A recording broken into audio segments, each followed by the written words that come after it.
আসসালামু আলাইকুম। ফিল্ডিং মিসের ম্যাচে খুলনা টাইগার্স জয়লাভ করলেও কিছু প্লেয়ারদের ইনিংস, কিছু প্লেয়ারদের বোলিংস মন কেড়েছেও, আবার কিছু বোলারদের এরকম বাজে পারফরম্যান্সে বিরক্ত হয়েছে। আমি না, প্রত্যেকটা মানুষই যারা আজকে খুলনা টাইগার্স বনাম দুর্বার রাজশাহীর ম্যাচ দেখেছেন তারা নিশ্চয়ই এনজয় করেছেন ম্যাচটা। কারণ ম্যাচের মধ্যে উত্থান-পতন এবং কত ধরনের অবস্থা গেছে তার যারা দেখেছেন লাইভ খেলাটা তারাই বুঝতে পারতেছেন।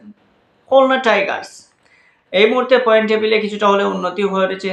৩ ম্যাচ জয় পেয়েছে, যেখানে খুলনা টাইগার্সের কাছে আরও বেশি চাওয়া ছিল খুলনার ফ্যানদের, কারণ ব্যালেন্সড একটা টিম তারা পেয়েছিল। কিন্তু রিসেন্টলি তারা তেমন একটা পারফরমেন্স দেখাতে পারে নাই। বিশেষ করে জয় পাওয়ার ম্যাচগুলো তারা হেরে বসেছে। আমরা দেখেছি অনেক ম্যাচ যেখানে জয় তাদের অতি কাছে ছিল। বিশেষ করে রংপুরের সাথে তারা 24 বলে 24 রানের মতো একটা জয়ের ম্যাচ ছিল, সেটাও হাতছাড়া করেছে। এরকম অনেক ম্যাচ রয়েছে তারা ইজিলি জিততে পারতো, কিন্তু সেগুলো হাতছাড়া করেছে। তবে আজকেও তাদের সেই সংশয় দেখা গিয়েছিল, সেই সংশয় প্রকাশও পেয়েছিল ১৮-১৯ নাম্বার ওভার পর্যন্ত, যে আসলে কি খুলনা টাইগার্স এই ম্যাচটাও জিততে পারবে।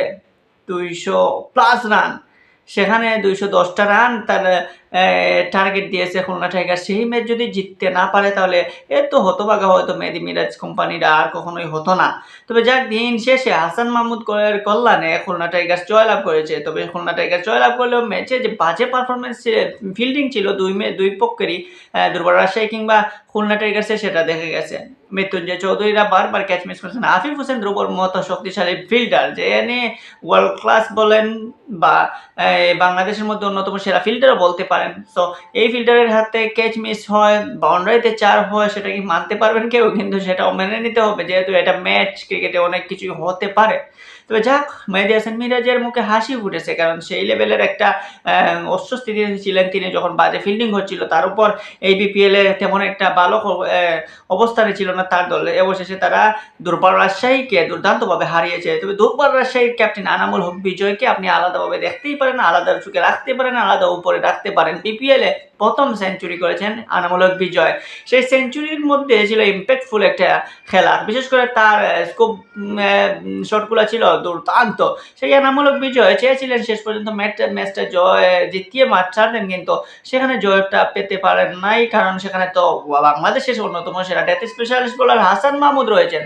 হাসান মাহমুদের ডেথ স্পেশালিস্ট আমরা সেটা জানি, আর হাসান মাহমুদের ওভারে 15-16 রানটা নেওয়া অনেকটা ডিফিকাল্ট। তবে সেই ডিফিকাল্ট জিনিসটা আনামূলক বিজয় সাহস দেখিয়েছেন, কিন্তু পারেন নাই, কারণ হাসান মাহমুদ ইয়র্কার স্পেশালিস্ট, এবং এই হাসান মাহমুদের ইয়র্কার বলগুলা খেলা অত্যন্ত কঠিন, আর সেটা আমরা দেখতে পেলাম। আর আনামুল হক বিজয়ও সেখানে ব্যর্থ হয়েছেন। তাই হাসান মাহমুদকে আলাদাভাবে থ্যাঙ্কস দিতেই হবে আপনাকে।